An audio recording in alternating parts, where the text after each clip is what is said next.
ನಮಸ್ಕಾರ ವೀಕ್ಷಕರೇ, ನೀವು ನೋಡ್ತಾ ಇರೋದು ಆದ್ಯಂತ್ ಮೀಡಿಯಾ. ಗಣೇಶ ಹಬ್ಬದಂದು ನಾವು ಸಾಮಾನ್ಯವಾಗಿ ಗಣಪನನ್ನ ವಿಸರ್ಜನೆಯನ್ನ ಮಾಡ್ತೀವಿ. ಅಷ್ಟು ಪ್ರೀತಿಯಿಂದ ಗಣಪನನ್ನ ಮನೆಗೆ ತಂದು ಆತ ನಮ್ಮ ಅತಿಥಿ ಅಂತ ಆತನಿಗೆ ಇಷ್ಟ ಆದಂತಹ ಭೋಜನವನ್ನೆಲ್ಲ ತಿನ್ನಿಸಿ ಆತನನ್ನ ನೀರಿನಲ್ಲಿ ವಿಸರ್ಜನೆ ಮಾಡಲಾಗುತ್ತೆ. ಇದು ನಮ್ಮ ಸಂಪ್ರದಾಯ. ಈ ಸಂಪ್ರದಾಯನ ಯಾಕೆ ಫಾಲೋ ಮಾಡ್ತಾ ಇದ್ದಾರೆ? ಗಣಪನನ್ನೇ ಯಾಕೆ ವಿಸರ್ಜನೆ ಮಾಡ್ಬೇಕು? ನಮ್ಮಲ್ಲಿ ಬಹಳಷ್ಟು ದೇವಾನುದೇವತೆಗಳು ಇದ್ದಾರೆ ಅಲ್ವಾ, ಅವ್ರನ್ನೆಲ್ಲ ನಾವು ವಿಸರ್ಜನೆ ಮಾಡೋದಿಲ್ಲ. ಆದ್ರೆ ಈ ಗಣಪನನ್ನೇ ನಾವು ವಿಸರ್ಜನೆಯನ್ನ ಮಾಡ್ತೀವಿ. ಅದು ಯಾಕೆ ಅಂತ ನಾನ್ ನಿಮ್ಗೆ ತಿಳಿಸ್ತಾ ಇದ್ದೀನಿ. ನೀವು ನೋಡ್ತಾ ಇರೋದು ಆದ್ಯಂತ್ ಮೀಡಿಯಾ. ನನ್ನ ಚಾನಲ್ ನಿಮ್ಗೆ ಇಷ್ಟ ಆಗಿದ್ರೆ ಲೈಕ್ ಮಾಡಿ, ಶೇರ್ ಮಾಡಿ, ಸಬ್ಸ್ಕ್ರೈಬ್ ಕೂಡ ಮಾಡ್ಕೊಳ್ಳಿ.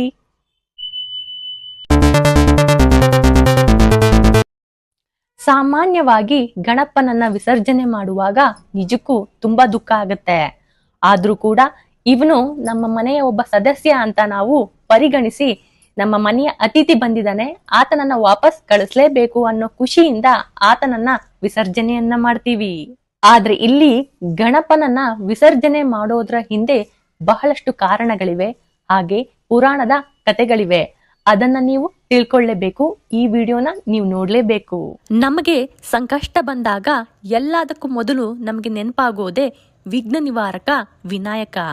ಹಿಂದೂ ಧರ್ಮದಲ್ಲಿ ಪ್ರಮುಖ ದೇವತೆಗಳಲ್ಲಿ ಗಣಪನಿಗೆ ಅಗ್ರಸ್ಥಾನವನ್ನ ಕೊಡಲಾಗಿದೆ. ಅದೇ ಕಾರಣಕ್ಕೆ ವಿಘ್ನ ನಿವಾರಕನಿಗೆ ಯಾವಾಗ್ಲೂ ಮೊದಲನೇ ಪೂಜೆ ಸಿಗುತ್ತೆ. ಭಾದ್ರಪದ ಮಾಸದಲ್ಲಿ ಬರುವ ಗಣೇಶ ಚೌತಿಯಂದು ನಾವು ಗಣೇಶನ ಹಬ್ಬ ಅಂತ ಆಚರಣೆಯನ್ನ ಮಾಡ್ತೀವಿ. ಗಣೇಶ ಹಬ್ಬ ಅಂದ್ರೆ ಎಲ್ಲೆಲ್ಲೂ ಸಂಭ್ರಮ. ಗಣೇಶನನ್ನ ಕೂರಿಸಿ ಮನೆಗೆ ಅತಿಥಿ ಅಂತ ಎಲ್ಲರೂ ಖುಷಿಯಿಂದ ಆತನಿಗೆ ಇಷ್ಟವಾದ ಊಟವನ್ನ ಬಡಿಸಿದ್ದು. ನಂತರ ಬಹಳ ನೋವಿನಿಂದ ಆತನನ್ನ ವಿಸರ್ಜನೆಯನ್ನ ಮಾಡ್ತೀವಿ. ಸಾಮಾನ್ಯವಾಗಿ ಕೆಲವರು 1 ದಿನ, 3 ದಿನ, 5 ದಿನ, 7 ದಿನ, 11 ದಿನ ಅಂತ ಪೂಜೆ ಮಾಡಿ ನಂತರ ವಿಸರ್ಜನೆಯನ್ನ ಮಾಡ್ತಾರೆ.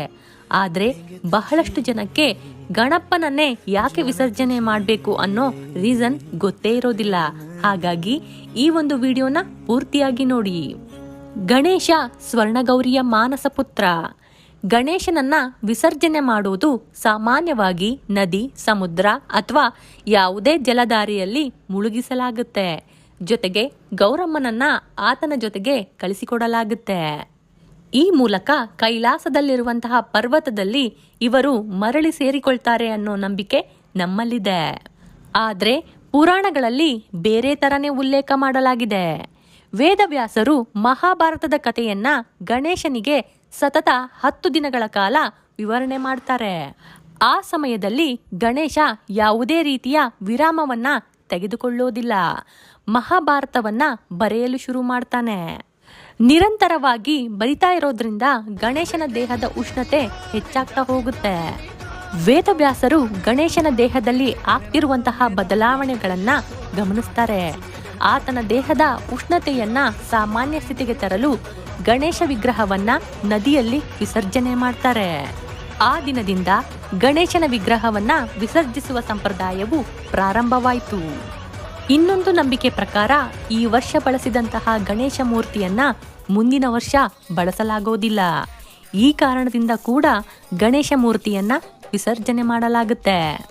ಇದನ್ನೆಲ್ಲ ಬಿಟ್ಟರೂ ಕೂಡ ಗಣೇಶ ವಿಸರ್ಜನೆ ಹಿಂದೆ ಬಹಳಷ್ಟು ಜೀವನದ ಪಾಠಗಳಿವೆ. ಈ ಮುಳುಗುವಿಕೆ ಜೀವನದ ಕ್ಷಣಿಕ ಸ್ವರೂಪವನ್ನ ಸಂಕೇತಿಸುತ್ತೆ. ಜೊತೆಗೆ ಮುಳುಗುವಿಕೆ ಶುದ್ಧೀಕರಣದ ಪ್ರಕ್ರಿಯೆ ಅಂತ ಪ್ರತಿನಿಧಿಸಲಾಗುತ್ತೆ.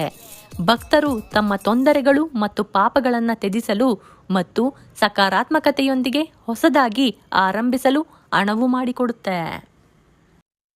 ಗಣಪನ ವಿಸರ್ಜನೆ ಕತೆ ಜನನ ಹಾಗೂ ಮರಣದ ಸಂಕೇತವನ್ನ ತೋರಿಸುತ್ತೆ. ಈ ಜೀವನದಲ್ಲಿ ಯಾವುದು ಶಾಶ್ವತ ಅಲ್ಲ. ನಾವು ಕೂಡ ಬರ್ತಾ ಇದೀವಿ, ನೆಕ್ಸ್ಟ್ ಹೋಗ್ತಾ ಇರ್ತೀವಿ. ಅದನ್ನ ತಿಳಿಸ್ತಾ ಇದೆ ಅಷ್ಟೇ.